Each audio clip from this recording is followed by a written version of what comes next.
Hello guys, welcome to our YouTube channel. ముందుగా మన ఛానల్ని ఎవరైతే ఫస్ట్ టైం చూస్తున్నారో మన ఛానల్ని సబ్స్క్రైబ్ చేసుకోండి, లైక్ చేయండి, షేర్ చేయండి. క్రాక్డ్ ఫీట్స్కి నేను అలోవెరా మాయిశ్చరైజర్ని యూజ్ చేశాను అనమాట. సో నేను త్వరలో ఇంకొక వీడియోని అప్లోడ్ చేస్తాను రివ్యూ చేసి. ఈ అలోవెరా జెల్ ఏంటంటే ఫేస్ మాయిశ్చరైజర్, ఫీట్ క్రాక్స్కి అలా యూజ్ చేస్తూ ఉంటారు. బట్ నేనైతే ఫస్ట్ టైం అనమాట యూజ్ చేయడం. సో నేనైతే ఇది ఫస్ట్ టైం అనమాట యూజ్ చేయడం. సో నేను మొత్తం బెనిఫిట్స్ ఏంటి, దీన్ని ఎలా వాడాలి అని చెప్పేసి బాటిల్ మొత్తం చూసేసానండి. సో నాకైతే ఫీట్ ఎక్కువగా క్రాక్ అయిందని చెప్పేసి నేను ఫీట్కి మాత్రమే అప్లై చేశాను. ఫస్ట్ నేను ఏం చేశానంటే బాగా క్లీన్గా వాష్ చేశానండి నా ఫీట్ని.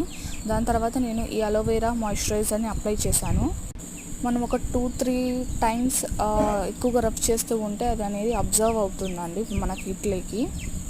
సో ఇలా డైలీ మార్నింగ్ అండ్ మనము స్లీప్ బిఫోర్ అనమాట, నిద్రపోవడానికి ముందు మనం యూజ్ చేయాలన్నమాట. ఇలా డైలీ ట్వైస్ యూజ్ చేస్తూ ఉంటే మనకి ఇంప్రూవ్మెంట్ అనేది మనకి ఫాస్ట్గా కనిపిస్తుంది. సో ఇదైతే మొత్తం నేను ఎక్కువగా రబ్ చేస్తూ ఉన్నాను అనమాట. ఇది అబ్జర్వ్ అవ్వడానికి నాకు ఒక 2-3 మినిట్స్ టైం పట్టిందండి. సో ఇది ఎంతవరకు ఇంప్రూవ్ అయ్యిందా అని చెప్పేసి నేను నెక్స్ట్ బ్లాగ్లో నేను రివ్యూ ఖచ్చితంగా చెప్తాను. సో అంతవరకు నెక్స్ట్ బ్లాగ్లో కలుద్దాము. Bye bye, see you. And మన ఛానల్ని సబ్స్క్రైబ్ చేసుకోవడం మర్చిపోవద్దండి.